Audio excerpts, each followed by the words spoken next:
الحمدللہ رب العالمین والصلاة والسلام علی من کان نبیا وآدم بین الماء والطین وعلی آلہ واصحابہ اجمعین اما بعد فاعوذ باللہ من الشیطان الرجیم بسم اللہ الرحمن الرحیم ان اللہ وملائکتہ یصلون علی النبی یا ایہا الذین آمنوا صلوا علیہ وسلموا تسلیما اللہم صلی علی سیدنا مولانا محمد وعلی آل سیدنا مولانا محمد صلاۃ دائمۃ بدوام الملک الحی القیوم۔ جیسا کہ آپ حضرات کو معلوم ہے کہ یہ ماہ مبارک خلیفہ اول جانشین رسول سیدنا ابو بکر صدیق رضی اللہ تعالی عنہ کا مہینہ ہے۔ اسی مناسبت سے آج ہم آپ حضرات کے سامنے حضرت صدیق اکبر رضی اللہ تعالی عنہ کے حالات، ان کی سیرت اور ان کی جامع کمالات سیرت کے چند گوشے پیش کریں گے۔ وما توفیقی الا باللہ العلی العظیم۔ نبی پاک علیہ الصلوۃ والسلام کے تمام صحابہ آسمان ہدایت کے ستارے۔ سرکار دو عالم علیہ الصلوۃ والسلام نے فرمایا اصحابی کالنجوم فبأیہم اقتدیتم اہتدیتم۔ میرے صحابہ آسمان ہدایت کے ستارے ہیں، جس کے پیچھے چلو گے ہدایت پا جاؤ۔ یعنی اس میں کسی ایک کی تخصیص نہیں ہے، سرکار نے کسی ایک کا نام لے کر نہیں فرمایا، جنرل طور پر سارے صحابہ جتنے بھی ہیں سب اس میں شامل۔ اور کوئی شخص یہ کہے کہ مجھ سے فیض یافتہ جتنے بھی ہیں یہ سب کے سب کامل ہیں، یہ معمولی بات نہیں ہے۔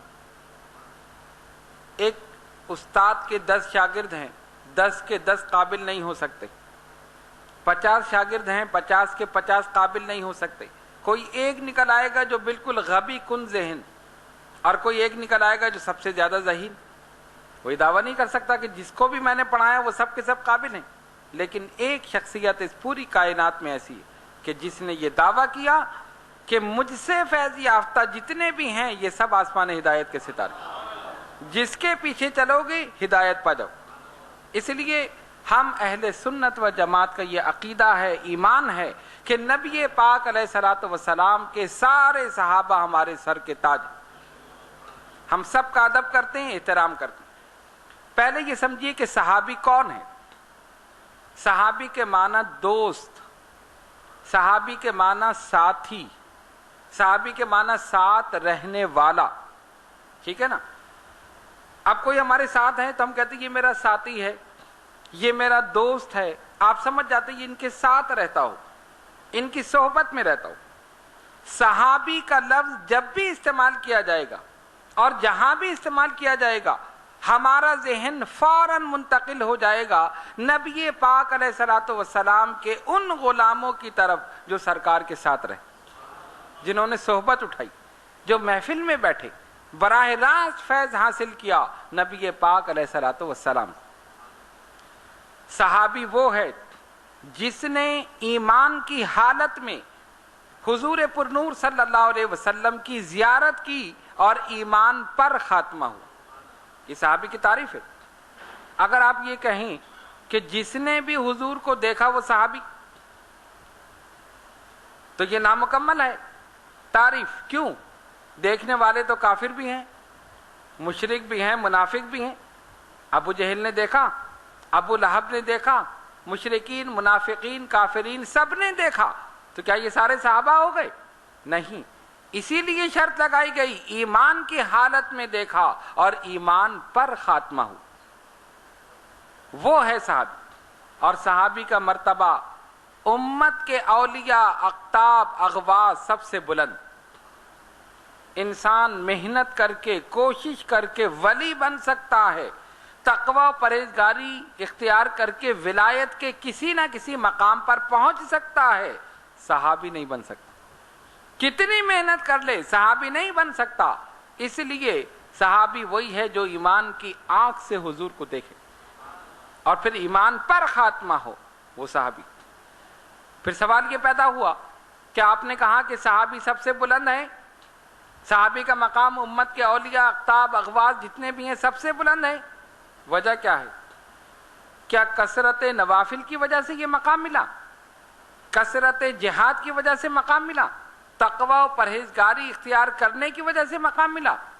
کثرت نوافل تو امت کے اولیاء بھی پڑھتے، ساری رات عبادت میں نوافل میں گزار دیتے ہیں، تلاوت قرآن کرتے ہیں، ذکر اذکار کرتے ہیں۔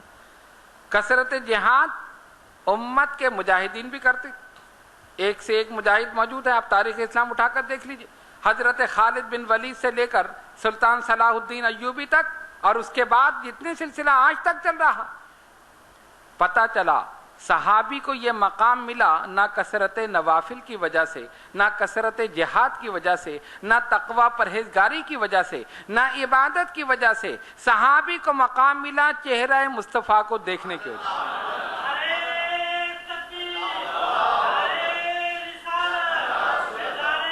ایمان کی حالت میں اللہ کے حبیب علیہ الصلوۃ والسلام کے مبارک چہرے کو دیکھا اور ایمان پر خاتمہ ہوا، صحابیت کے مقام پر پہنچا۔ یہ ہے صحابی کی شان۔ اس لیے ہم تمام صحابہ کا ادب احترام کرتے ہیں اور سب پر لازم ہے، ضروری ہے۔ یہ ایک میں نے مختصر طور پر صحابی کی تعریف بیان کر دی، اس کو اپنے ذہن میں رکھیے۔ اب دیکھیے جتنے صحابہ ہیں ان سب میں درجے ہیں، مراتب۔ اصحاب بیت رضوان ان کا مقام الگ ہے، اصحاب بدر جنگ بدر میں جو شریک ہوئے ان کا مقام الگ ہے، جو جنگ احد میں شریک ہوئے ان کا مقام الگ ہے، عشرہ مبشرہ وہ 10 صحابہ جن کو دنیا میں جنت کی بشارت دی گئی ان کا مقام الگ ہے، اور خلفائے راشدین ان کا مقام الگ ہے۔ اور ان تمام صحابہ میں سب سے بلند مقام سیدنا ابو بکر صدیق رضی اللہ تعالیٰ عنہ، ایسے صحابی کہ صحابیت کو ان پر ناز ہے، مصاحبت ان پر قربان ہے، ایسے صحابی کہ جن کی صحابیت کی گواہی قرآن دے رہا۔ قرآن اٹھا کر دیکھیے، جب غار میں حضور علیہ الصلوۃ والسلام کے ساتھ تھے، قرآن مجید فرقان حمید میں اللہ تبارک و تعالیٰ پورا واقعہ بیان کر رہا۔ صدیق اکبر کی شان دیکھو، قرآن کہتا ہے اذ یقول لصاحبہ لا تحزن ان اللہ معنا، جب کہا اپنے ساتھی سے، کس نے کہا؟ نبی پاک علیہ الصلوۃ والسلام۔ اور اس سے پہلی آیت میں ثانی اثنین اذ ہما فی الغار، دو میں سے دوسرے جبکہ وہ دونوں غار میں تھے، غار ثور میں تھے نا، واقعہ آپ نے سنا ہوا، اس واقعے کو قرآن کریم بیان کر رہا تھا۔ جب کافروں کی آہٹ سنی، ان کے قدموں کی آہٹ سنی، آواز سنی، صدیق اکبر رضی اللہ تعالیٰ عنہ ڈر گئے، سرکار کافر پہنچ گئے، یہ تو ہمارے سر پہ پہنچ گئے، اگر انہوں نے جھک کر دیکھا تو ہم تو غار میں ہیں، یہ ہمیں پا لیں گے، یہ پکڑنے کے لیے آ رہے ہیں۔ اور نبی پاک علیہ الصلوۃ والسلام کو کوئی حزن و منال نہیں، سرکار اطمینان سے سکون سے۔ حضور نے کیا فرمایا؟ ابو بکر غم نہ کرو، اللہ ہمارے ساتھ، اللہ ہمارے ساتھ۔ اسی کو قرآن نے بیان کیا اذ یقول لصاحبہ، جب کہا انہوں نے اپنے ساتھی سے، ساتھی کون تھا؟ صدیق اکبر رضی اللہ تعالیٰ۔ قرآن نے صدیق اکبر کو حضور کا ساتھی، صحابی قرار دیا۔ دیگر صحابہ بلا شبہ نبی پاک علیہ الصلوۃ والسلام کے ساتھی ہیں، صحابی ہیں، مگر صدیق اکبر کی شان یہ ہے کہ ان کی صحابیت کی گواہی اللہ کا قرآن دے رہا۔ اذ یقول لصاحبہ، اور لصاحبہ سے مراد صدیق اکبر رضی اللہ تعالی، سارے صحابہ ہیں، ان کی صحابیت کی گواہی اللہ کا قرآن دے رہا۔ فرمایا نبی پاک علیہ الصلوۃ والسلام نے جو جنتی کو زمین پر چلتا ہوا دیکھنا چاہے ابو بکر کو دیکھ لے، جس جماعت میں ابو بکر ہوں اس میں کسی کو امامت کا حق نہیں، جس نے مجھ پر احسان کیا میں نے سب کے احسانوں کا بدلہ چکا دیا سوائے ابو بکر صدیق رضی اللہ تعالی۔ یہ ساری خصوصیات سرکار نے بیان فرمائی، فضیلتیں بیان فرمائی۔ انفرادی اجتماعی دونوں فضیلتیں سرکار دو عالم علیہ الصلوۃ والسلام نے صحابہ کی بیان فرمائی. کچھ وہ جس میں سارے صحابہ شامل، اور کچھ وہ جو الگ الگ انفرادی طور پر، جس طرح کے صدیق اکبر رضی اللہ تعالیٰ عنہ کے متعلق، اسی طرح فاروق اعظم، اسی طرح عثمان غنی، اسی طرح علی مرتضیٰ اور دیگر صحابہ رضوان اللہ تعالی علیہم اجمعین. تو حضور علیہ الصلوۃ والسلام نے فضیلت بیان فرمائی صدیق اکبر رضی اللہ تعالی عنہ کی. جس جماعت میں ابو بکر ہوں اس میں کسی کو امامت کا حق نہیں. اسی لیے سرکار دو عالم علیہ الصلوۃ والسلام کی ظاہری حیات مبارکہ میں 17 وقتوں کی نماز پڑھائی سیدنا صدیق اکبر رضی اللہ تعالی. 1 2 3 نہیں، 17 وقتوں کی نماز. اور سرکار نے اپنی جگہ اپنے مصلی امامت پر کھڑا کر کے گویا یہ واضح کر دیا کہ میرے جانشین ابو بکر ہیں. کسی نے اعتراض نہیں کیا. اسی لیے جب بیعت کا موقع آیا اور حضرت علی کرم اللہ تعالی وجہ الکریم سے لوگوں نے پوچھا آپ ابو بکر صدیق رضی اللہ تعالیٰ عنہ کی خلافت کے بارے میں کیا کہتے ہیں؟ فرمایا جس شخص کو ہمارے نبی نے دین کے معاملے میں ہمارا امام بنا دیا، ہم دنیا کے معاملے میں اس کی امامت کو کیوں نہ قبول کریں؟ دین تو دنیا سے افضل ہے. دین کے معاملے میں امام بنا دیا، نماز میں امام بنا دیا، تو ہم دنیا کے معاملے میں اس کی امامت کیوں نہ قبول کریں؟ فوراً آپ نے بیعت کر لی. حضرت علی شیر خدا رضی اللہ تعالیٰ عنہ سب متفق تھے کہ جانشین رسول ابو بکر صدیق رضی اللہ تعالیٰ. ایسا نہیں کہ انہوں نے اپنی خلافت کے لیے زبردستی بیعت لی ہے. لوگ شکوک و شبہات پیدا کرتے ہیں، ایسا نہیں. آپ تاریخ اٹھا کر دیکھیے، سب نے متفقہ طور پر سیدنا ابو بکر صدیق رضی اللہ تعالیٰ عنہ کی خلافت کو تسلیم کیا اور سب نے آگے بڑھ کر بیعت کی. بہر صورت وجہ کیا تھی؟ حضور علیہ الصلوۃ والسلام کی زبان رسالت سے فضائل سنے تھے صدیق اکبر رضی اللہ تعالیٰ عنہ، اور وہ جانتے تھے کہ کتنی محبت ہے. اسلام لانے سے قبل آپ نے ایک خواب دیکھا، آسمان سے چاند اترا اور میری گود میں آ گیا. صدیق اکبر رضی اللہ تعالیٰ عنہ نے خواب دیکھا اور اس کی تعبیر پوچھنے کے لیے ایک راہب کے پاس گئے. میں نے یہ خواب دیکھا ہے، ایک چاند اترا ہے اور میری گود میں آ گیا. اس نے تعبیر یہ دی پیغمبر آخر الزمان صلی اللہ علیہ وسلم کا ظہور ہوگا اور تم ان کے پہلے خلیفہ بنو گے. تعبیر لے کر آ گئے. مکے پہنچے، سرکار نے اعلان نبوت فرما دیا تھا. صدیق اکبر حاضر ہوئے، حضور نے اسلام پیش کیا. بعض روایتوں میں آیا کہ صدیق اکبر رضی اللہ تعالیٰ عنہ نے عرض کی یا رسول اللہ صلی اللہ علیہ وسلم نبوت کی دلیل کیا ہے؟ فرمایا وہی خواب جو تم دیکھ کر آ رہے، وہی تو میری نبوت کی دلیل ہے. انہوں نے سنا اور اسی وقت کلمہ پڑھ کر غلاموں میں شامل ہو. سابقون الاولون میں سے صدیق اکبر، وہ لوگ جنہوں نے اسلام لانے میں سبقت کی، کوئی چونو چرا نہیں کی، کوئی بحث مباحثہ نہیں کیا، بلا چونو چرا اسلام قبول کیا صدیق اکبر رضی اللہ تعالیٰ. اور جس دن اسلام قبول کیا اس دن سے لے کر آخری وقت تک حضور علیہ الصلوۃ والسلام کے ساتھ رہے. ہر غزوے میں، ہر جنگ میں، ہر سفر میں، ہر حضر میں، ہر جگہ صدیق اکبر ساتھ. ان کی خواہش بھی یہی تھی. ایک دن حاضر ہوئے بارگاہ مصطفیٰ صلی اللہ علیہ وسلم، عرض کرتے ہیں سرکار مجھے 3 چیزیں پسند ہیں. کتنی چیزیں؟ 3 چیزیں. کون سی؟ حضور آپ کے پاس بیٹھنا مجھے پسند ہے، دوسرا آپ کے چہرے کو دیکھنا مجھے پسند ہے، تیسرا اپنا سب کچھ آپ پر لٹانا یہ مجھے پسند. پہلی چیز کیا کہی؟ آپ کے پاس بیٹھنا مجھے پسند ہے. ہر وقت حضور کے پاس رہتے، دیگر صحابہ آتے چلے جاتے تھے، یہ مستقل بیٹھے رہتے، مستقل بیٹھے رہتے ہر وقت حضور کے ساتھ. جہاں سرکار جا رہے ہیں صدیق اکبر ساتھ ہیں، اور آپ ان کی حیات مبارکہ کا جائزہ لیں. حضور مکے میں ہیں تو صدیق اکبر ساتھ ہیں، مدینے میں تو صدیق اکبر ساتھ ہیں، ہجرت میں ساتھ ہیں، بدر میں ساتھ ہیں، احد میں ساتھ ہیں، خندق میں ساتھ ہیں، حنین میں ساتھ ہیں، جتنی جنگیں ہوئی سب میں ساتھ ہیں. ہر سفر میں ہر حضر میں ساتھ ہیں، یہاں تک کہ آج روزے میں بھی ساتھ ہیں۔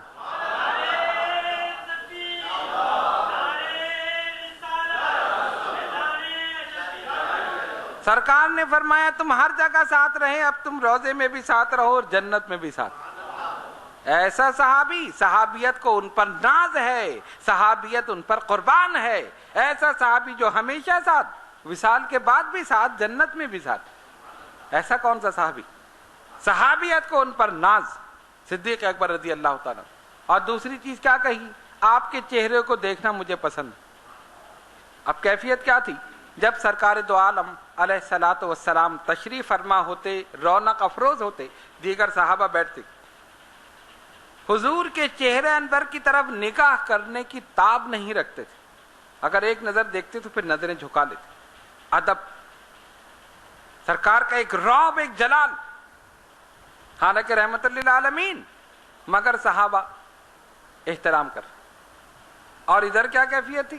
صدیق اکبر نظر ہٹاتے ہی نہیں تھے، صحابہ چہرے کو دیکھنے کی تاب نہیں رکھتے تھے، یہ چہرے سے نظر ہٹاتے ہی نہیں۔ جب آ کر بیٹھتے مسلسل حضور کے چہرے کو دیکھ رہے، مسلسل چہرے کو دیکھ رہے ہیں، یا رسول اللہ یہ مجھے پسند۔ اور تیسرا، اپنا سب کچھ آپ پر لٹانا یہ مجھے پسند، سب کچھ آپ پر لٹانا یہ مجھے پسند۔ جنگ تبوک کے موقع پر حضور علیہ الصلوۃ والسلام نے اعلان فرمایا، مسلمانوں لشکر اسلام کی مدد کرو۔ صحابہ آ گئے، جس کی جو حیثیت تھی وہ لے آیا، اپنی اپنی حیثیت کے مطابق، کوئی تھوڑا سا مال لے آیا، کوئی اس سے زیادہ لے آیا، کسی کے پاس کچھ چند چیزیں تھیں وہ لے آیا، جیسی حیثیت۔ سیدنا فاروق اعظم رضی اللہ تعالیٰ عنہ اپنے گھر چلے گئے اور جا کر کل سامان اکٹھا کیا اور اس کے دو حصے کیے، آدھا گھر والوں کے لیے اور آدھا بارگاہ رسالت میں۔ اب فرماتے میں دل میں سوچ رہا ہوں آج میں صدیق اکبر سے بڑھ جاؤں، یہ ہر معاملے میں مجھ سے آگے بڑھ جاتے ہیں، ہر نیک کام میں مجھ سے آگے بڑھ جاتے ہیں۔ آج میں نے ایسا کام کیا ہے، کل سامان اکٹھا کیا، آدھا گھر والوں کے لیے اور آدھا اس کو باندھ کر نبی پاک علیہ الصلوۃ والسلام کی بارگاہ۔ اب دیکھو سرکار کی شان دیکھو، اور حضور علیہ الصلوۃ والسلام کی زبان رسالت سے نکلے ہوئے جملوں پر غور کیجئے۔ فاروق اعظم آئے، کتنا سامان لے کر؟ آدھا۔ یا رسول اللہ صلی اللہ علیہ وسلم یہ سامان۔ حضور نے فرمایا ما ترکت لأہلک یا عمر، اے عمر گھر والوں کے لیے کیا چھوڑا؟ جملوں پہ غور کیجئے، ما ترکت لأہلک یا عمر، عمر گھر والوں کے لیے کیا چھوڑا؟ انہوں نے کیا کہا؟ یا رسول اللہ صلی اللہ علیہ وسلم فداک امی و ابی، میرے ماں باپ قربان، آدھا میں نے گھر والوں کے لیے چھوڑا اور آدھا آپ کی بارگاہ میں لیا۔ فرمایا ٹھیک۔ اب یہ کہتے ہیں میں دل میں خوش ہو رہا ہوں، میں بڑھ گیا، اور وہاں کیا ہوا؟ وہاں تو عشق کا انداز ہی نرالا، کچھ نہیں چھوڑا، کل کا کل سامان لیا اور سب حضور کی بارگاہ میں۔ چھوڑنے کی ضرورت کیا ہے؟ آج تو محبوب نے مانگا ہے، سب دے دو، آج تو آقا نے مانگا ہے، دے دو سب ان کی راہ میں، انہی کا تو دیا ہوا ہے، انہی کے قدموں سے تو ملا ہے، ان کے قدموں کی برکت سے ملا ہے، سب دے دو۔ سب اٹھا کر بارگاہ رسالت میں۔ سرکار نے دیکھا ابو بکر آ رہے ہیں، لا کر رکھ دیا۔ حل ترکت لأہلک یا ابا بکر، ابو بکر گھر والوں کے لیے بھی کچھ چھوڑا؟ فرق ہو گیا جملے میں۔ ما ترکت لأہلک یا عمر، عمر گھر والوں کے لیے کیا چھوڑا؟ اور ان سے حل ترکت لأہلک یا ابا بکر، اے ابو بکر گھر والوں کے لیے بھی کچھ چھوڑا؟ جملے نے ہی بتا دیا کہ آقا جانتے ہیں کہ یہ آدھا چھوڑ کر آ رہے ہیں، یہ سب لے کر آ رہے ہیں، جملے نے ہی بتا دیا۔ جملوں پہ غور کرتے ہیں نا، اگر کوئی لے آئے کہ ارے بھائی کچھ چھوڑا، اردو کا جملہ ہے نا، کچھ چھوڑا یا سارا لے آئے، یہی سرکار فرما رہے ہیں حل ترکت لأہلک یا ابا بکر، گھر والوں کے لیے بھی کچھ چھوڑا؟ حضور جانتے ہیں یہ تو سب کچھ لے کر آ رہے ہیں، اور انہوں نے یہی کہا گھر والوں کے لیے اللہ اور اس کا رسول کافی۔ یہاں ایک اور بات کی تصحیح کر دوں، آج لوگ کہتے ہیں ہمارے لیے اللہ کافی ہے، جگہ جگہ اسٹیکر لگے ہوئے نا، ہمارے لیے اللہ کافی ہے، رکشوں کے پیچھے اسٹیکر لگے ہمارے لیے اللہ کافی ہے، ٹیکسیوں کے پیچھے ہمارے لیے اللہ کافی. یہ ان لوگوں کا عقیدہ ہے. اور صدیق اکبر رضی اللہ تعالیٰ عنہ کا عقیدہ کیا ہے؟ میرے لیے اللہ اور اس کا رسول کافی. ہم اہل سنت و جماعت کا عقیدہ بھی یہی ہے، ہمارے لیے اللہ اور اس کا رسول کافی. صرف اللہ کافی نہیں، اللہ اور اس کا رسول کافی ہے. یہ صحابہ کا عقیدہ ہے، یہ صدیق اکبر کا عقیدہ ہے رضی اللہ تعالیٰ عنہ. تو کیا فرمایا؟ سارا لیا اس کچھ چھوڑا نہیں، صدیق کے لیے اللہ اور اس کا رسول کافی. اسی کو علامہ اقبال نے کہا، پروانے کو چراغ تو بلبل کو پھول بس، صدیق کے لیے ہے خدا کا رسول بس. اور کچھ نہیں چاہیے.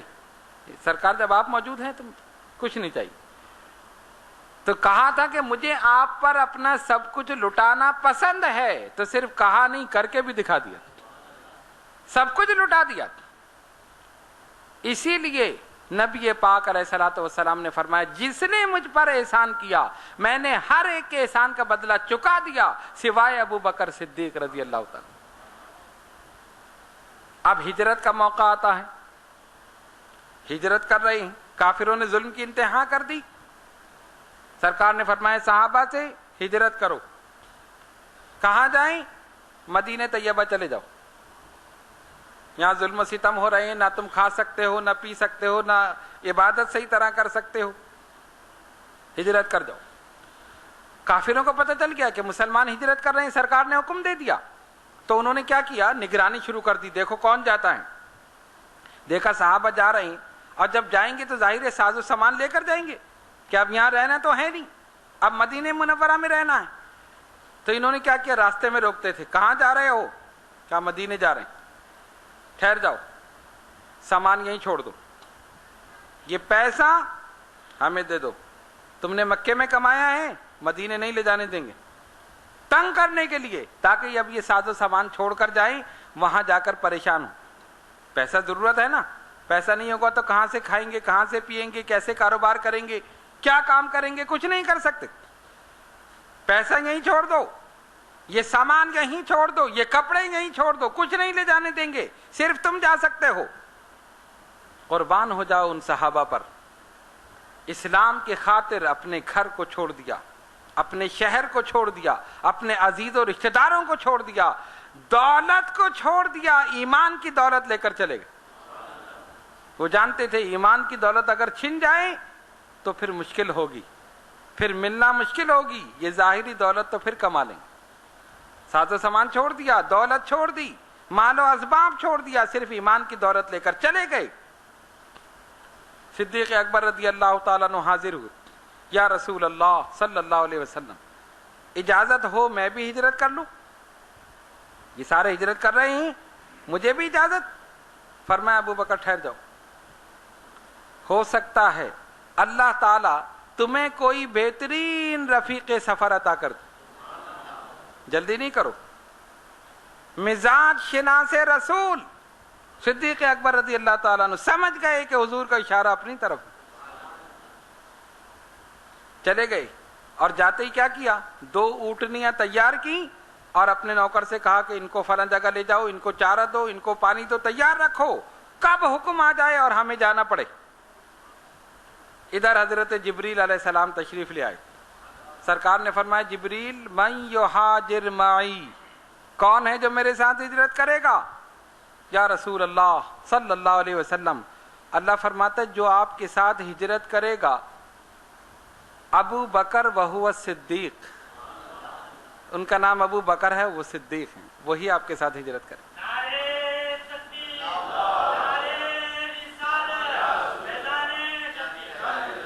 سرکار نے فرمایا ٹھیک، ہجرت کا حکم ہو گیا.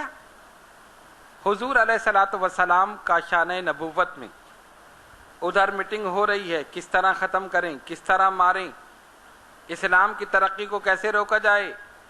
کسی نے کہا ایسا کرو محمد صلی اللہ علیہ وسلم کو ختم کر دو، جب یہ نہیں ہوں گے اسلام خود بخود ختم ہو جائے گا.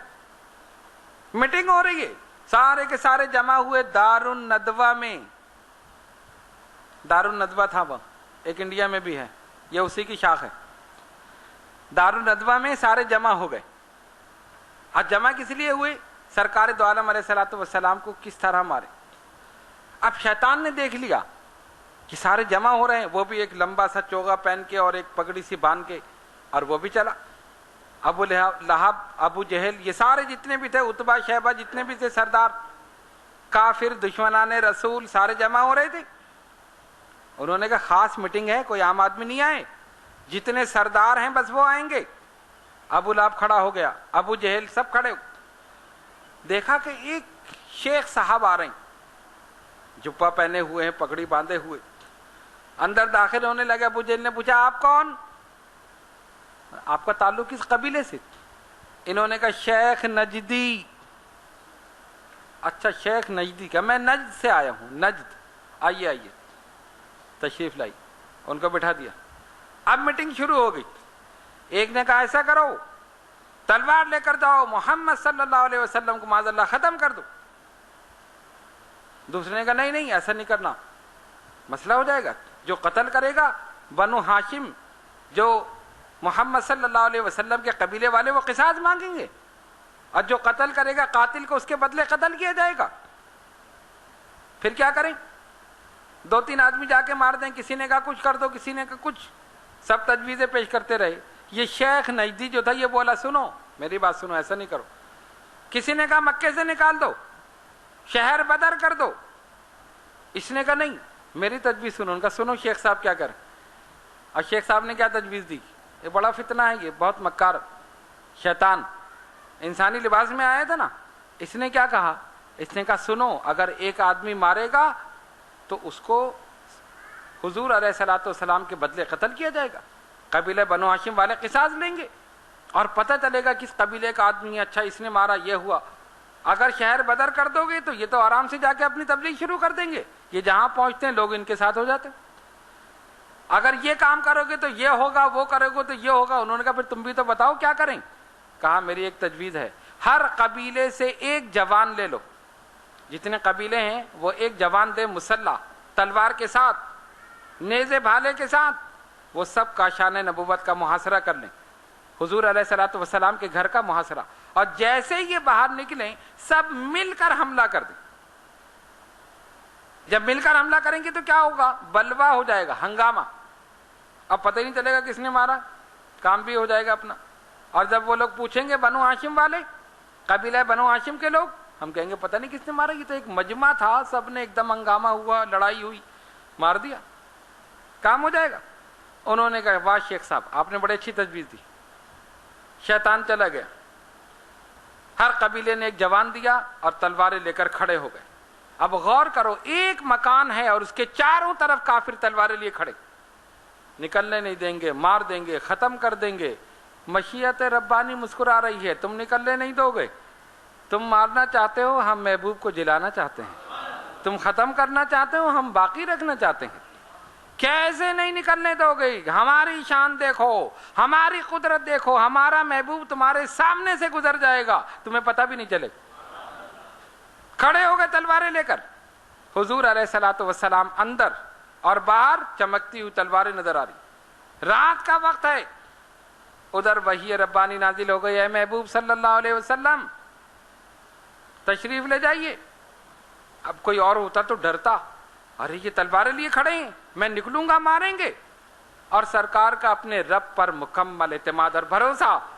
حضور علیہ الصلوۃ والسلام اسی وقت کاشان نبوت سے باہر نکلے. اللہ فرماتا ہے محبوب سورہ یاسین کی تلاوت کیجئے، ایک مٹھی خاک اٹھا کر ان پر پھینک دیجئے، ہم نیند غالب کر دیں گے، آپ گزر جائیں گے، ان کو پتہ بھی نہیں چلے. وَجَعَلْنَا مِن بَيْنِ أَيْدِيهِمْ سَدًّا وَمِنْ خَلْفِهِمْ سَدًّا فَأَغْشَيْنَاهُمْ فَهُمْ لَا يُبْصِرُونَ. ہم نے تو دیواریں حائل کر دی، یہ دیکھ ہی نہیں سکتے. سرکار نے مٹھی خاک اٹھائی، ان کے سروں پر پھینک دی، اونگنے لگے، سارے اونگنے لگے. حضور علیہ الصلوۃ والسلام تشریف لے گئے، پتہ بھی نہیں چلا. اور ایک اور بات، وہ جو کھڑے تھے نا مارنے کے لیے، وہ قبیلے والے، ان کی امانتیں سرکار کے پاس، کسی اور کے پاس ہوتی. آپ کے پاس کسی کی امانت ہو اور وہ آپ کو مارنے کے لیے تیار ہو جائے، دو گے واپس؟ ہے کوئی؟ ارے دوستوں کی نہیں دیتے تو دشمنوں کی کیا دو؟ آج کل تو امانت کو اپنا ذاتی مال سمجھا جاتا ہے، جب مل گئی تو مل گئی، بس یہ میری ہے، مجھے دینے کی ضرورت ہی نہیں ہے۔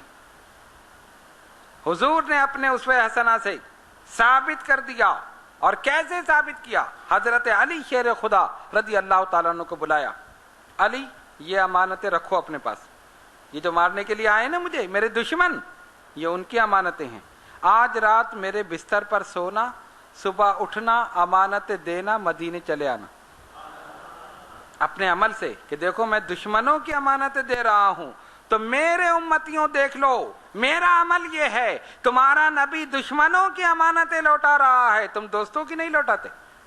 عہد کر لو آج سے کہ اگر کسی کی امانت ہوگی ہم اسی طرح اس کو واپس لوٹائیں گے۔ یہ سرکار کی سنت ہے۔ اور حضرت علی شیر خدا، سبحان اللہ، ایک سے ایک صحابی، ہر ایک کے انداز الگ ہیں، لیٹ گئے بستر پر۔ اگر کسی کے پیچھے لوگ لگے ہوں مارنے کے لیے، اس آدمی کو مارنا ہے، اور آپ سے کہا جائے اس کے بستر پر لیٹ جاؤ، ہے کسی میں ہمت؟ ڈرے گا نہیں، ارے اس کے شبے میں مجھے نہیں مار دیں، میں اس کے بستر پہ کیوں لیٹوں، میں اس کی کرسی پہ کیوں بیٹھوں، میں اس کے گھر میں کیوں رہوں؟ کوئی اس کو مارنے کے لیے آئے اور میں مر جاؤں؟ اپنی جان تو سب کو پیاری، لیکن قربان ہو جاؤ علی شیر خدا رضی اللہ تعالیٰ عنہ۔ اطمینان کے ساتھ، سکون کے ساتھ بستر رسول صلی اللہ علیہ وسلم پر لیٹ گئے، اطمینان کی نیند۔ علی کو اطمینان کی نیند کیسے آ گئی؟ علی اس مرد مومن کا نام ہے جو موت کو اپنے سامنے سمجھتا ہے۔ موت آ سکتی ہے، کبھی بھی آ سکتی، اور موت نے آ کر بتا دیا ہے کہ میں عمر کے کسی حصے میں بھی آ سکتی ہوں۔ موت آتی ہے نا، پیدائش سے پہلے بھی موت آئی ہے، ولادت کے بعد بھی موت آئی ہے، بچپن میں بھی موت آئی ہے، لڑکپن میں بھی موت آئی ہے، جوانی میں بھی موت آئی ہے، بڑھاپے میں بھی موت آئی۔ موت نے عمر کے ہر حصے میں آ کر بتا دیا میں آ سکتی ہوں اور آتی ہوں۔ تو حضرت علی کو خطرہ نہیں تھا کہ موت آ سکتی؟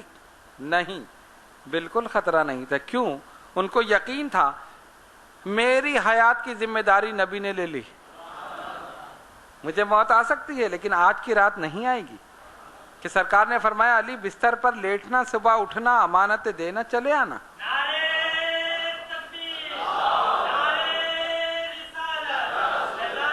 تو حیات علی کی ذمہ داری نبی نے لے لی، حیات علی کی ذمہ داری نبی نے لے لی، تو جس کی حیات کی ذمہ داری نبی لے لیں وہ علی ہوتا ہے، اور جس کی ذمہ داری علی لے لیں وہ ولی ہوتا۔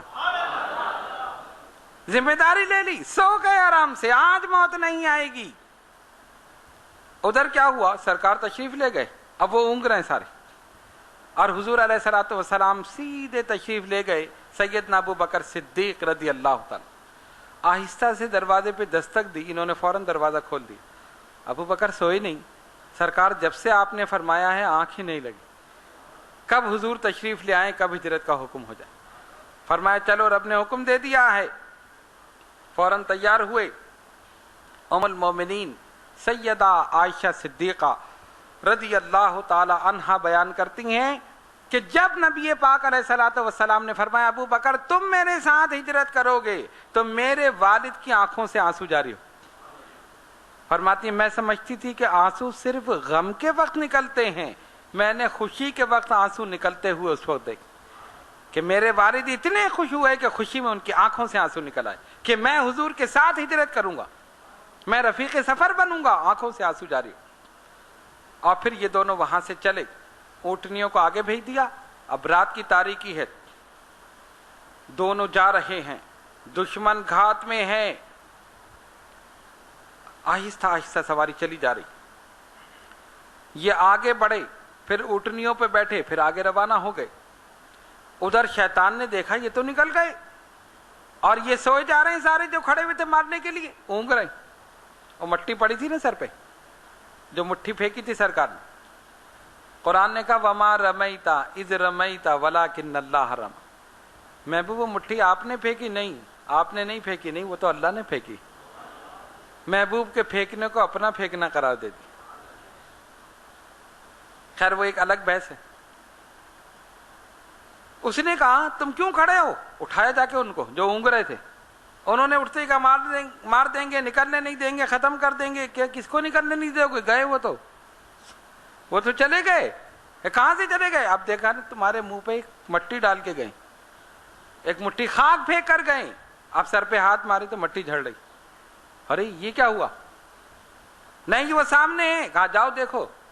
دروازہ کھولا تو ایک آدمی لیٹا ہوا ہے, سبز رنگ کی چادر اوڑے. کہا یہی ہے محمد صلی اللہ علیہ وسلم. چادر ہٹائی تو علی خیبر شکن رضی اللہ تعالی. ارے کہاں گئے؟ کہا وہ تو رات کو ہی چلے گئے. اب ان کو غصہ آیا, ادھر گھوڑا دوڑایا, ادھر دوڑایا, ادھر بھاگ رہے ہیں. سرکار تو تشریف لے گئے. قرآن نے کہا واللہ یعصمک من الناس, اے محبوب ہم آپ کی جان کو کافروں سے بچا لیں گے. یہ مارنا چاہتے ہیں, ہم جلانا چاہتے ہیں. یہ ختم کرنا چاہتے ہیں, ہم اپنے محبوب کی حفاظت کرنا چاہتے ہیں. اور مارنے والے سے زیادہ بچانے والا زبردست ہے.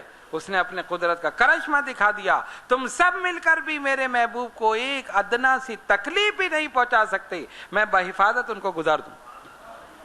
چلے گئے. اور صدیق اکبر کی شان کیا ہے؟ محبت کا انداز دیکھو. سرکار تشریف لے جا رہے ہیں, یہ کبھی آگے چلتے ہیں حضور کے, پھر خیال آتا ہے تو پھر دائیں طرف چلتے, پھر خیال آتا ہے تو پیچھے چلتے, پھر خیال آتا ہے تو بائیں جانے, گھوم رہے ہیں. فرمایا ابو بکر کیا کر رہے ہو؟ یا رسول اللہ صلی اللہ علیہ وسلم میرے ماں باپ قربان, مجھے خیال آتا ہے کوئی آگے سے حملہ نہ کر دے تو میں آگے آ جاتا ہوں, کہ مجھ پر حملہ ہو جائے, سرکار تک کوئی تیر کوئی چیز نہ پہنچے. پھر خیال آتا ہے کوئی دائیں جانب سے حملہ نہ کر دے تو میں ادھر چلنے لگتا. پھر خیال آتا ہے کوئی پیچھے سے نہ کر دے تو میں پیچھے. پھر خیال آتا ہے بائیں جانب سے تو میں ادھر. حضور یہ شمع رسالت آپ ہیں, میں پروانہ ہوں. پروانے کا کام ہی گھومنا ہے. آپ شمع رسالت ہیں, میں پروانہ بن کر گھوم رہا. اپنی جان خطرے میں پڑ جائے, رسول کو کوئی تکلیف نہ پہنچے. یہ ہے صدیق اکبر کا عشق رسول صلی اللہ علیہ وسلم. پہنچے. واقعہ تو طویل ہے, میں ذرا اس کو وقت کی نزاکت کی وجہ سے کچھ چیزیں میں چھوڑ رہا ہوں. غار میں صدیق اکبر رضی اللہ تعالیٰ عنہ کے حضور ٹھہر جائیں, پہلے میں چلا جاؤں. کافی دن سے غار بند ہے, اور غار میں سانپ بھی ہو سکتا ہے, بچھو بھی ہو سکتے ہیں, حشرات الارض رینگنے والے جانور ہو سکتے ہیں نا, کوئی انسان تو آ نہیں رہا وہاں پر. اور غار بھی بالکل چھوٹا کہ آدمی بالکل جھک کر پھر اندر جائے, اور وہاں بھی بیٹھ نہیں سکتا, لیٹ جائے. پہلے چلے گئے, پورے غار کو صاف کیا, سب کوڑا نکال کر باہر کیا, اور اپنا کپڑا پھاڑ پھاڑ کے سوراخوں کو بند کیا. سوراخ اس بات کی علامت تھے کہ یہاں سانپ ہے. سانپ کا بل ہوتا ہے نا, اسی میں سے سانپ نکلتا ہے. انہوں نے کہا یہاں سے نکل جائے تو اس کو بند کر دو, یہاں سے نکلے تو ادھر بند کر دو, یہاں سے نکلے تو سارے سوراخ بند کر دیے, کپڑا ختم ہو گیا. ایک سوراخ رہ گیا, اس پر اپنی ایڑی رکھ دی. کہا حضور تشریف لے آئی. سرکار دو عالم علیہ السلام تشریف لے گئے, اور اپنا سر انور صدیق اکبر کے زانو پر گھٹنے پر رکھ کے لیٹ گئے, آرام فرما. اسی سوراخ سے جہاں پر ایڑی ہے صدیق اکبر رضی اللہ تعالیٰ عنہ کی, سانپ نے ڈنگ مارا. سانپ نکلنا چاہتا تھا. کیوں؟ کیا اذیت پہنچانا چاہتا تھا؟ نہیں, میرا ایمان ہے وہ بھی حضور کی زیارت کرنا چاہتا. اس کو پتہ چلا کہ آج تو میرے غار میں سرکار تشریف لائے ہیں, شہنشاہ کون و مکان تشریف لائے ہیں, آج تو میرے غار کی یہ قسمت, میں بھی تو زیارت کر لوں. وہ بھی عاشق تھا, یہ بھی عاشق تھے. وہ عاشق دیکھنا چاہتا تھا, یہ عاشق روکنا چاہتا تھا. اور روکنا کیوں چاہتا تھا؟ ان کو تھا کہ کہیں ایسا نہیں کوئی ڈنگ نہ مار دے, تکلیف نہ پہنچا دے. امتحان ان کا بھی تھا, امتحان اس کا بھی تھا. فارسی میں سانپ کو کہتے ہیں مار. سانپ کو کیا کہتے ہیں؟ مار. مارے غار یعنی غار کا سانپ.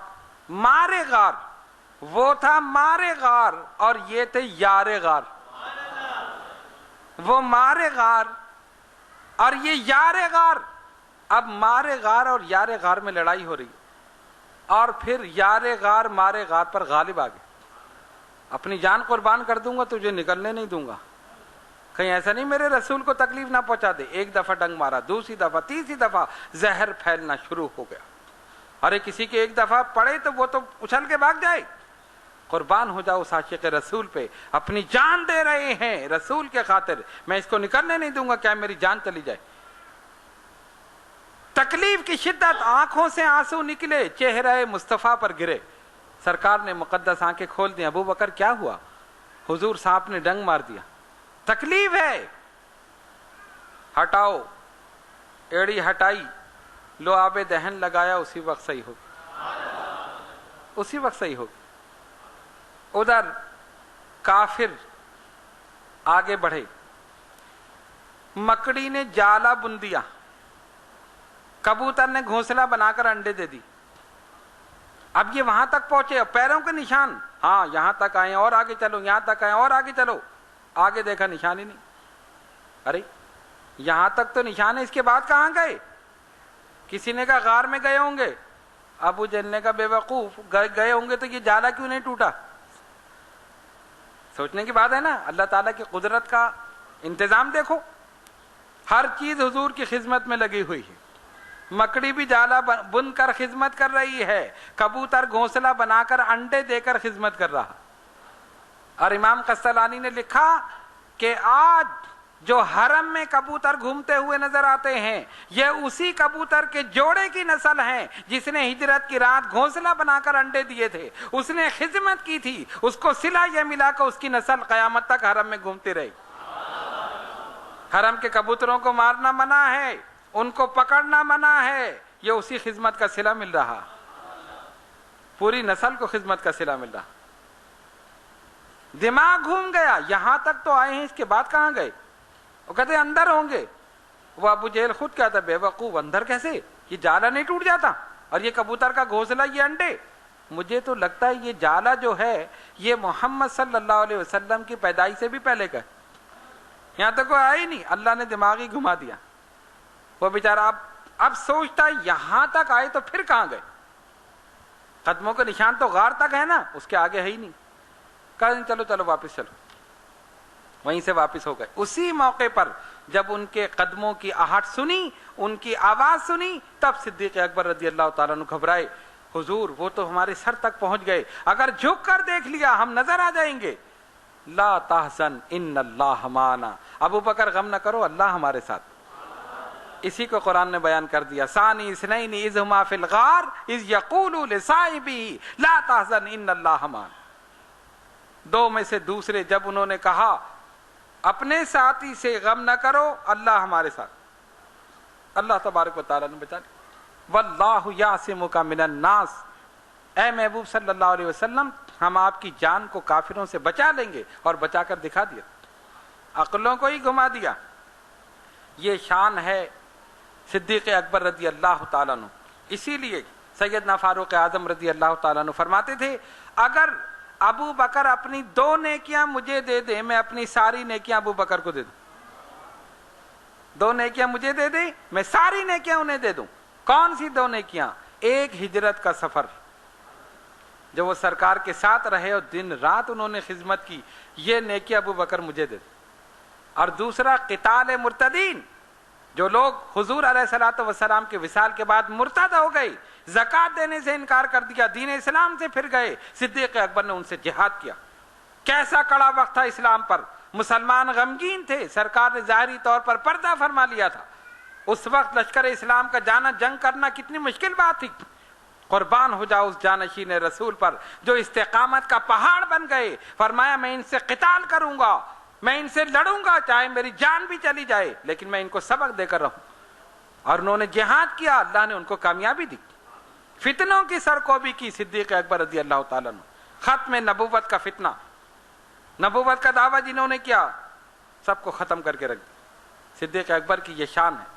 اللہ تبارک و تعالیٰ بے شمار رحمت نازل فرمائے ان کے مرقد مبارک پر۔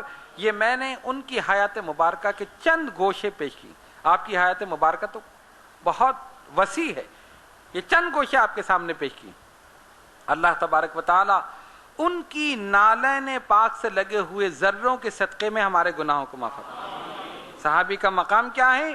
اگر جہاں ان کا گھوڑا قدم رکھتا ہے، اس گھوڑے کے قدموں کے نیچے جو مٹی آتی ہے، خدا کی قسم وہ مٹی ہمیں مل جائے تو ہماری مغفرت ہو جائے۔ یہ صحابہ کا مقام ہے، یہ ان کا مرتبہ ہے۔ آئیے دعا کریں اللہ رب العالمین ہم سب کے دلوں میں صحابہ کی محبت پیدا فرما، یا اللہ اہل بیت کی محبت پیدا فرما، یا اللہ ائمہ کرام کی محبت پیدا فرما، یا اللہ بزرگان دین اولیاء کاملین کی محبت پیدا فرما۔ اے الہ العالمین ہم سب کو ان تمام نفوس قدسیہ کا ادب اور احترام کرنے کی توفیق عطا فرما، صحابہ کا ادب احترام کرنے کی توفیق عطا فرما، اہل بیت اطہار سے محبت کرنے کی توفیق عطا فرما، نبی پاک علیہ الصلوۃ والسلام کی سچی محبت ہمارے دلوں میں پیدا فرما، اسی محبت میں زندہ رہیں اور اسی محبت میں موت عطا فرما۔